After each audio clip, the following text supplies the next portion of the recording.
papunta sa taas. So, start na uli po ng araw ng pagtatrabaho. So, ganito po ang buhay ng isang OFW. Kanina nakita ko sa train, ang daming mga Pinoy, daming ibang lahi na sa ganitong time, sa panahong ganitong malamig, yung alam mo yun, yung tinatamad silang magtrabaho, yung parang ang sarap lang matulog sa bahay, mag-stay. So, ang sarap sana kung ganun nga lang yung buhay, no? Yung gigising ka sa umaga, tapos walang problema, yung ganun. Kasama mo yung pamilya mo.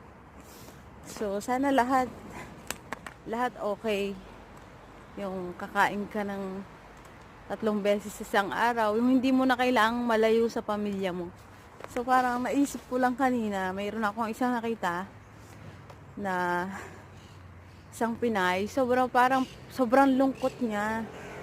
Hindi ko siya kilala, pero naisip ko na lang, syempre, lahat naman tayo may pinagdadaanan. So, sabi ko na lang, kawawa. Pupunta na po ako sa aking work. Ganyang kalayo po yung aking nilalakad.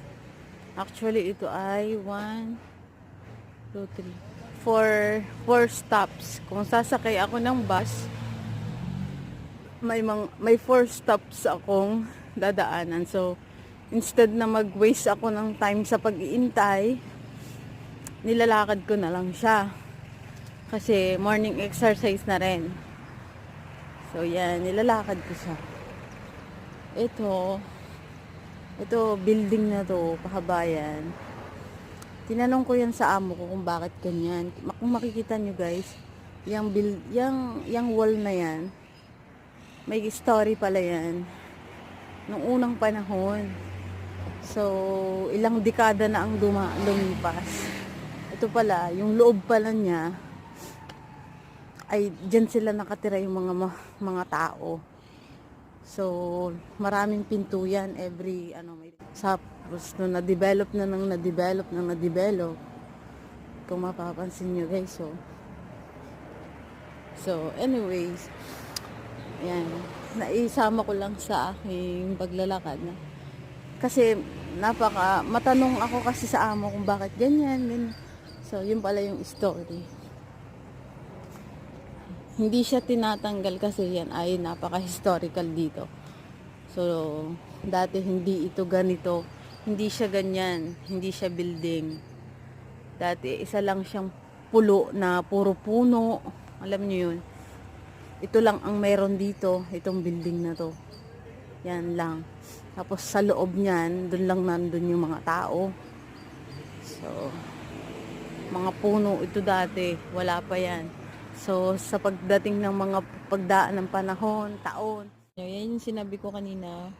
Yan, paikot po yan. Yan, hanggang dun. Paikot po yan hanggang dun sa baba, dun sa may pyramid, kung saan nandun yung mga station ng trains, bus.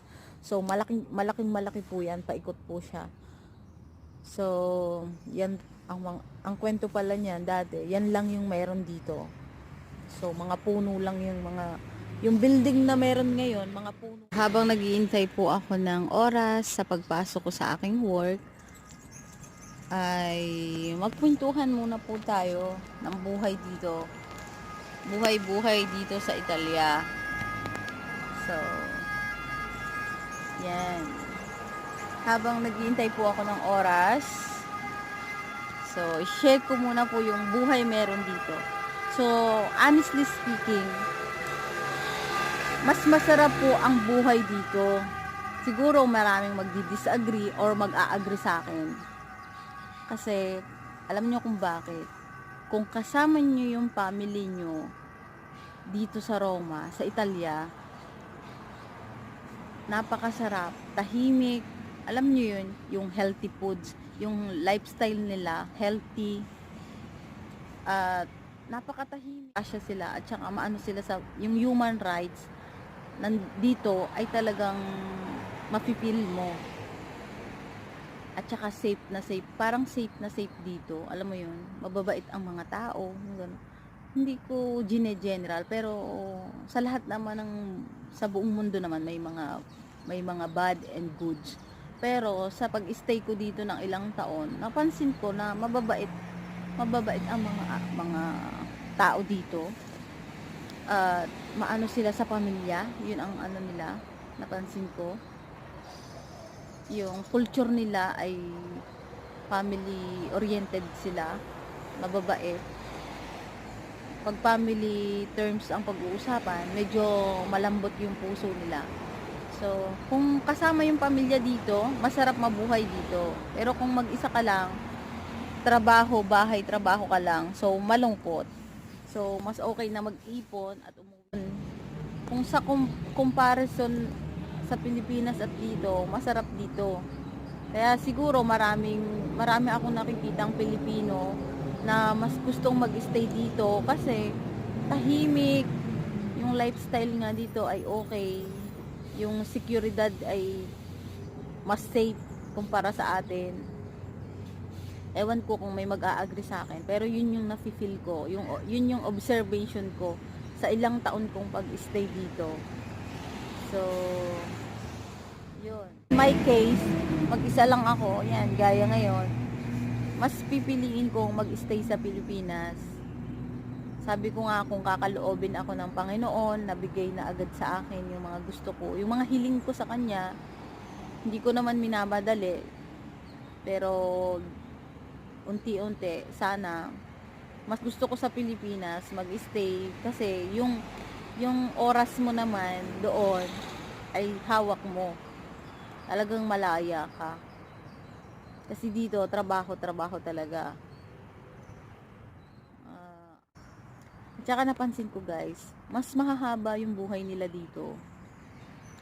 Maabot sila ng 90, 93, 95, ganon, yung 100, may 100 plus nga kami. Ako, dati yung kapitbahay ko dun sa employer ko, yung first employer ko, 107. Malakas pa siya, naglalakad pa siya. So, ngayon, sa atin naman, pagdating mo ng 56, 57 plus, hindi na siya. Parang stay ka na lang sa bahay, parang feeling mo matanda ka na. So dito, iba yung lifestyle nila. Pag 70 ka, nag-exercise ka sila, nag-yoga sila, yung ganon. Naghihikap pa sila ng aso, yung ganong style. So, yun. Kaya nakakatuwa din na kung ang paligid mo ay... So, yun. In short guys, yung dedication mo sa trabaho, focus, at saka yung, alam mo yung purpose mo kung bakit ka nandun sa isang lugar na yon, sa isang kung ba't ka nandun. At saka yung lifestyle natin, so yun, at lagi po tayong tumatawag sa taas kay Lord. So yun, at positibo po tayong mga OFW lagi. Kaya saludo po ako sa lahat ng mga OFW